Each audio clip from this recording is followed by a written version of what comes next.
제16장.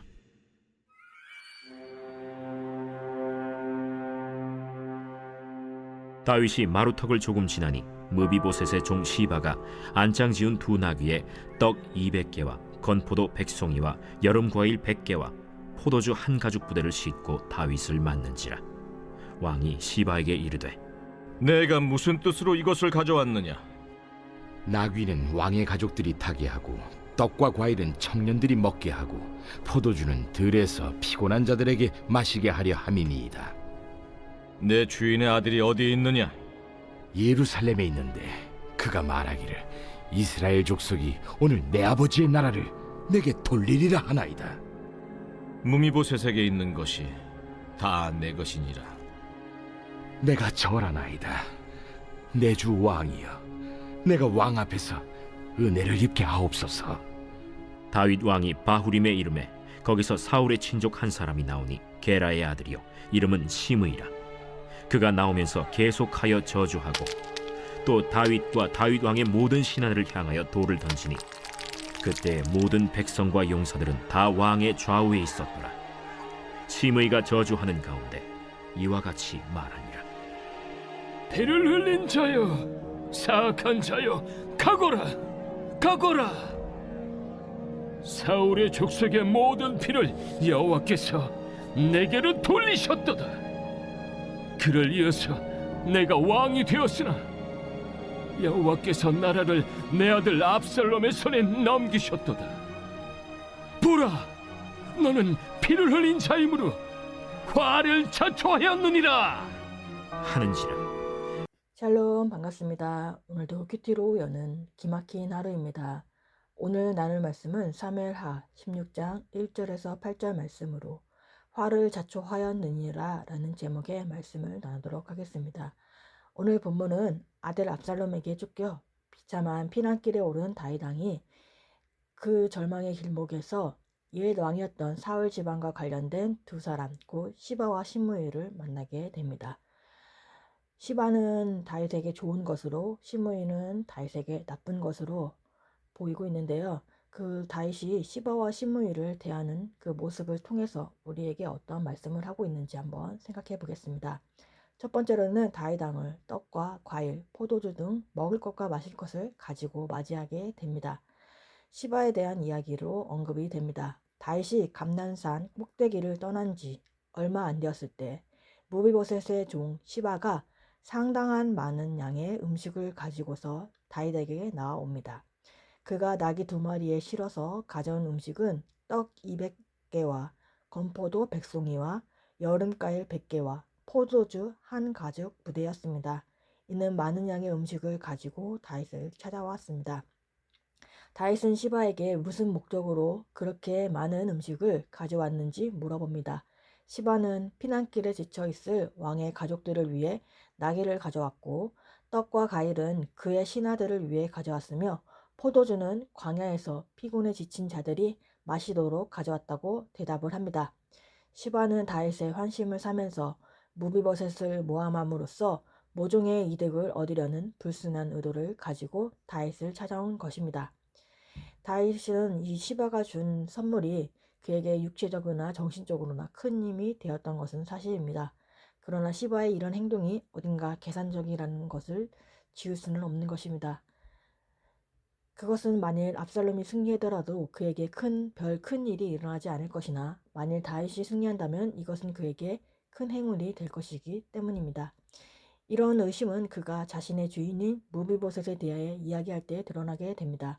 다윗은 그에게 그의 주인 무비보셋이 어디에 있느냐라고 묻습니다.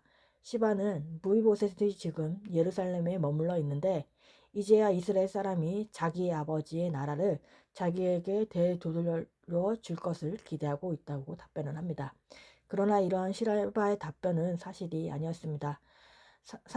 사무엘하 19장 26절과 27절에는 이렇게 나옵니다. 대답하되 내 주 왕이여, 왕의 종인 나는 다리를 절므로 내 나귀에 안장을 지어 그 위에 타고 왕과 함께 가려 하였더니 내 종이 나를 속이고 종인 나를 내 주 왕께 모함하였나이다. 내 주 왕께서는 하나님의 사자와 같으시니 왕의 처분대로 하옵소서라고 이야기를 합니다. 나중에 이렇게 무비보셋이 시바가 자신을 속였을 뿐 아니라 다윗 앞에서 자신을 모함했다는 사실을 밝히게 되는 것입니다. 다윗은 시바의 중상 모략을 그대로 믿고 좀 더 면밀히 검토를 거치지 않은 채 그 자리에서 무비보셋을 반역자로 판결합니다. 그러나 시바가 자신을 속이고 있다는 사실을 모르는 다윗은 무비보셋을 괘씸하게 생각한 나머지 무비보셋의 모든 재산을 시바에게 넘겨주게 되는 것입니다. 다윗은 시바의 말만 듣고 사실을 충분히 확인도 하지 않은 채 성급하게 판단을 했습니다. 압살롬의 반란으로 인한 극심한 고난과 혼란 속에 그의 판단력은 흐려지게 있습니다. 우리 역시 힘든 상황에 처하면 감정에 휘둘려 한쪽 이야기만 듣고 결론을 내리기 쉽습니다. 그러므로 중요한 결정일수록 성급히 판단하지 말아야 하는 것입니다. 여러 사실을 확인하고 하나님 앞에 말씀 앞에서 분별하며 믿음의 공동체에 묻고 가는 지혜가 필요한 것입니다. 고난 중에는 판단력이 흐려지기 때문에 쉽게 더욱 분별해서 나아가는 우리가 되어야 하는 것입니다. 적은 질문으로 한쪽 말만 듣고 성급하게 판단하고 후회한 경험이 있나요? 중요한 결정을 할 때 나 혼자 결정하지는 않습니까? 두 번째로는 다윗을 향하여 돌을 던지는 것입니다. 다윗이 시바와 헤어진 후에 바울림 마을에 가까이 이르렀을 때 또 다른 인물이 다윗에게 나옵니다. 그는 다윗의 친족이요 사울의 친족이요 베냐민 지파의 게라의 아들 시므이입니다. 예루살렘에서 여리고로 가는 길목에 있는 바울임은 시므이의 고향입니다. 시므이는 사울의 먼 직접 중 하나였습니다. 그는 다윗에게 피 흘린 자여 행악자라며 저주하며 말합니다. 피 흘린 자 행악자라는 것은 즉 살인자라고 비난을 합니다. 그는 사울이 전쟁에서 블레셋의 패하게 된 책임을 다윗에게 돌리고 또한 아브넬의 죽음과 이스보셋의 죽음에 다윗의 사주가 있었다고 생각하며 그를 저주하는 것으로 보입니다. 다윗이 바울임에 이르렀을 때 갑자기 다윗 앞에 나타난 그는 연이어 다윗을 저주하고 다윗의 모든 백성과 용사들이 그의 좌우에서 그를 호위하고 있는데도 다윗과 그의 신하들을 향해 돌을 던져 대게 되는 것입니다. 그가 이처럼 다윗을 향해 돌을 던지면서 저주를 벌이는 이유는 무엇일까요? 이스라엘의 왕권이 본래 베냐민의 지파의 사울에게 속한 것인데 느닷없이 유다 지파의 다윗이 나타나 왕권을 뺏었다고 생각했기 때문입니다. 또한 다윗이 사울의 집안 사람들을 다 죽이고선 그의 나라를 차지했지만 피 흘린 죄를 범한 다윗의 사악함이 화를 자초했기에 여호와께서 나라를 압살롬의 손에 넘겨주겠다라고 말을 합니다. 이 내용만 보자면 다윗은 억울합니다. 그는 사울과 요나단, 이스보스의 죽음과도 관련이 없기 때문입니다. 세상의 원리대로 생각한다면 마땅히 분노하고 반격해야 하는 것입니다. 그러나 다윗은 그의 비난이 거짓이 있지만 이 부당한 저주에 분노하지는 않습니다. 베드로전서 2장 23절에는 이렇게 말합니다. 욕을 당하시되 맞대어 욕하지 아니하시고 고난을 당하시되 위협하지 아니하시고 오직 공의로 심판하시는 이에게 부탁하시며 라는 말씀을 하십니다. 예수님께서도 욕을 당하시되 맞대어 욕하지 않으셨고 고난을 당하시되 위협하지 않으시며 오직 공의로 심판하신 하나님께 자신을 맡겨드렸습니다. 데이비드 에드먼드 히버트라는 신학자의 말은 우리는 자신의 힘으로 억울함과 고난을 견디는 존재가 아닙니다. 우리는 모든 것을 아시고 모든 동기를 살피신 하나님께 우리의 상황을 맡길 수 있습니다.